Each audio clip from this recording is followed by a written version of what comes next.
आप देख रहे हैं हमारा YouTube चैनल दी सच्चा भारत और आज के इस बुलेटिन में आपका स्वागत है। हाथरस कांड, कोर्ट ने एडीजी को फटकारा, आपकी बेटी होती तो बिना देखे अंतिम संस्कार होने देते।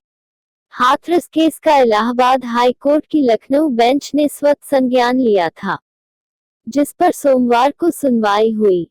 सुनवाई के दौरान कोर्ट ने प्रशासन से नाराजगी जताई।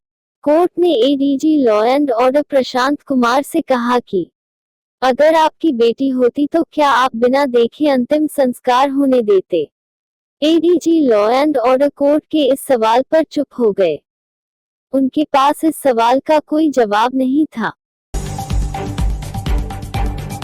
पुजारी परिवार ने पुलिस पर लगाए आरोप, सुरक्षा के लिए हाई कोर्ट में याचिका दायर।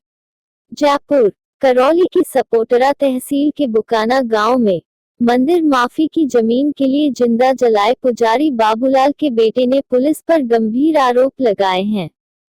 बेटे ने राजस्थान हाई कोर्ट में याचिका दायर कर परिवार की सुरक्षा की मांग करते हुए कहा कि पुलिस विधायक के प्रभाव में है। पुलिस और स्थानीय प्रशासन कोई सहयोग नहीं कर रहा है। याचिका पर कोर्ट में सुनवाई के लिए सूचीबद्ध करने की अनुमति भी मांगी गई है। बिहार चुनाव, नीतीश ने भागलपुर दंगा याद दिलाकर आरजेडी पर साधा निशाना, कहा काम पर वोट दीजिए।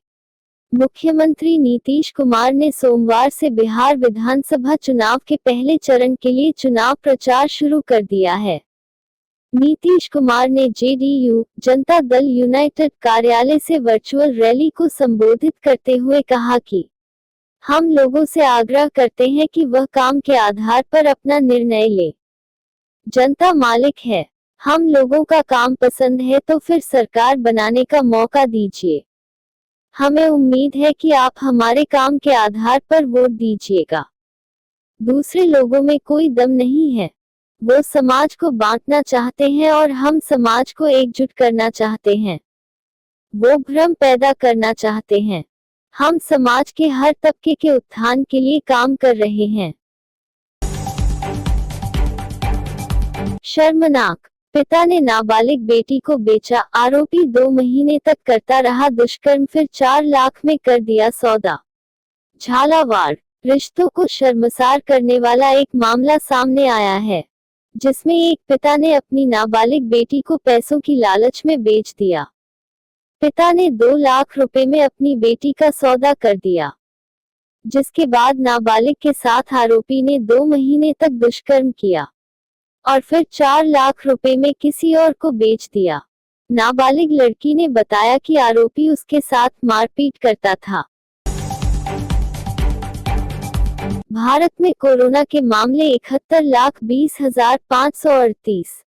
भारत में कोरोना के एक्टिव केस 8,61,853। भारत में कोरोना से ठीक हुए 61,49,535। भारत में कोरोना से मौतें 1,09,150। जयपुर, प्रदेश में सोमवार को कोरोना के 2,132 नए मामले सामने आए और बीते 24 घंटों में 15 कोरोना मरीजों की मौत दर्ज की गई है, जिसके बाद कुल संक्रमित मरीजों का आंकड़ा बढ़कर 1,61,184 पहुंच गया है और अब तक 1,665 मरीजों की कोरोना से मौत हो चुकी है। सोमवार को एक बार फिर जयपुर, जोधपुर, बीकानेर और अलवर से सबसे अधिक संक्रमित मामले देखने को मिले हैं। चिकित्सा विभाग से मिली जानकारी के अनुसार सोमवार को अजमेर से 88, अलवर से 159, बांसवाड़ा से 18, बारान से 1, बाड़मेर से 21, भरतपुर से 59, भीलवाड़ा से 65, बीकानेर से 353, बूंदी से 9, चित्तौड़गढ़ से 26, चूरू से 39, दौसा से 10, धौलपुर से 24, डूंगरपुर से 19, गंगानगर से 57, हनुमानगढ़ से 16, जयपुर से 396, जैसलमेर से 14, जालौर से 8, झालावाड़ से 3, झुंझुनू से 4, जोधपुर से 331, करौली से 29, कोटा से 56, नागौर से 67, पाली से 54, प्रतापगढ़ से 11, राजसमंद से 26, सवाई माधोपुर से 11, सीकर से 22, सिरोही से 15, टोंक से 46 और उदयपुर से 75 संक्रमित मामले सामने आए। गर्भवती महिला की मौत मामले में प्रशासन और परिजनों में बनी सहमति। 80 घंटे बाद हुआ अंतिम संस्कार। चूरू रामपुरा गांव में पिछले 80 घंटे से 25 साल की गर्भवती महिला की मौत के बाद से शुरू हुआ धरना प्रदर्शन अब समाप्त हो गया है। महिला की मौत के चौथे दिन परिजन शव के अंतिम संस्कार को राजी हुए। तब जाकर जिला प्रशासन ने भी राहत की सांस ली। रामपुरा गांव में हर गुजरते दिन के साथ जहां प्रशासन को अनहोनी होने का डर सता रहा था, वही शव भी मौत के बाद हो रही दुर्दशा को देखकर अंतिम संस्कार को तरस रहा था। सोमवार को 11 सदस्यीय प्रतिनिधिमंडल की जिला प्रशासन से हुई वार्ता सफल रही और परिजन शव लेने को राजी हुए।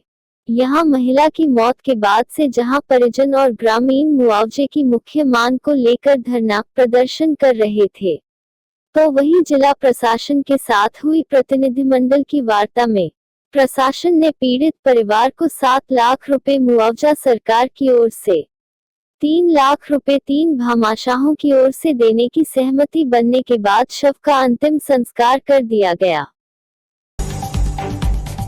सच्चा भारत में नियमित देखिए मध्याह्न में लंच ब्रेक न्यूज एवं रात्रि में डिनर ब्रेक न्यूज। नागौर कृषि बिलों के विरोध में हनुमान बेनीवाल पीएम से बिलों को रिव्यू करने की मांग की। नागौर कृषि क्षेत्र को लेकर केंद्र सरकार द्वारा लाए गए बिलों को लेकर राष्ट्रीय लोकतांत्रिक पार्टी के राष्ट्रीय संयोजक और नागौर सांसद हनुमान बेनीवाल अब खुलकर विरोध में आ गए हैं। उनका कहना है कि वे पीएम मोदी से मिलकर इन बिलों को रिव्यू करने की मांग करेंगे, लेकिन फिर भी बात नहीं बनी तो रालोपा इन बिलों के खिलाफ बड़ा आंदोलन करेगी। आपको बता दें कि केंद्र में रालोपा भाजपा की सहयोगी है। भीलवाड़ा में किसानों के चेहरे पर खुशी, बोले आमदनी बढ़ाने वाला है नया कृषि कानून। भीलवाड़ा हाल ही में नया कृषि बिल पास होने के बाद से देश भर में राजनीतिक विवाद खड़ा हो गया। विपक्षी दल और संगठनों ने कृषि कानूनों में बदलाव को गलत और किसानों के लिए नुकसानदायक बताते हुए सड़कों पर भी जमकर हंगामा किया। अभी भी इसे लेकर बवाल थमा नहीं है।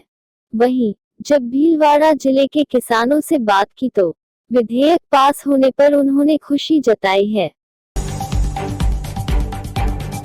फारूक अब्दुल्ला का चीन की मदद वाला बयान देशद्रोही भाजपा। नई दिल्ली भाजपा ने सोमवार को नेशनल कॉन्फ्रेंस के अध्यक्ष फारूक अब्दुल्ला के उस बयान, जिसमें उन्होंने कथित तौर पर चीन की मदद से जम्मू और कश्मीर में अनुच्छेद 370 और 35 से बहाल किए जाने की उम्मीद जताई थी, की कड़ी निंदा करते हुए इसे देशद्रोही टिप्पणी करार दिया। बेंगलुरु ने कोलकाता को 82 रन से हराया। केकेआर के खिलाफ आरसीबी की सबसे बड़ी जीत। पॉइंट्स टेबल में टॉप 3 में कार्तिक समेत 8 बल्लेबाज दहाई का आंकड़ा नहीं छू सके। आईपीएल के 13वें सीजन के 28वें मैच में रॉयल चैलेंजर्स बेंगलुरु आरसीबी ने कोलकाता नाइट राइडर्स केकेआर को 82 रन से हरा दिया। रनों के लिहाज से केकेआर के खिलाफ आरसीबी की यह सबसे बड़ी जीत है। इससे पहले बेंगलुरु ने कोलकाता को 2019 में 10 रन से हराया था। इस जीत के साथ बेंगलुरु पॉइंट्स टेबल में तीसरे स्थान पर पहुंच गई है।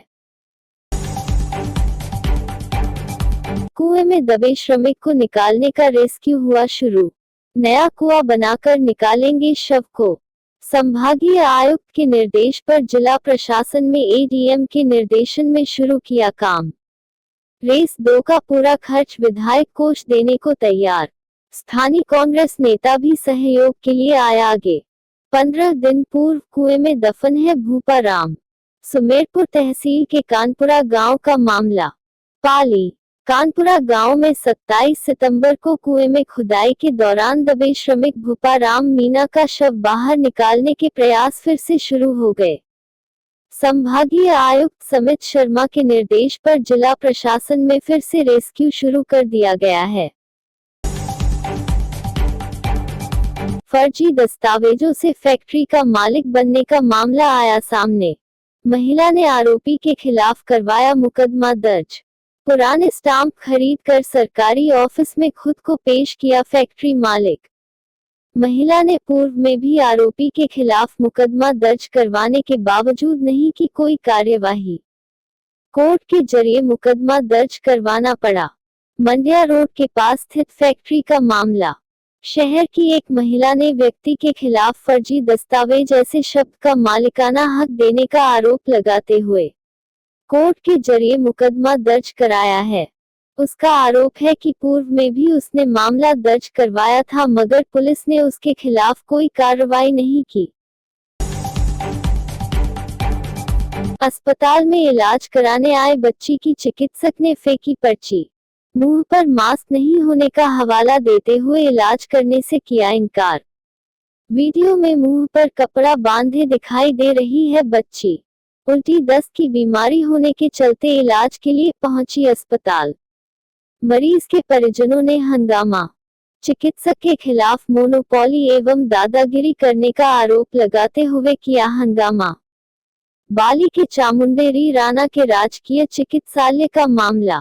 जिले के बाली के चामुंडेरी राणा के राजकीय चिकित्सालय के चिकित्सक नवरत्न अग्रवाल की मोनोपोली हठधर्मिता दिखाई दी, जिसमें अस्पताल में अपना इलाज कराने आए मरीज की पर्ची फेंकते का वीडियो सामने आया है।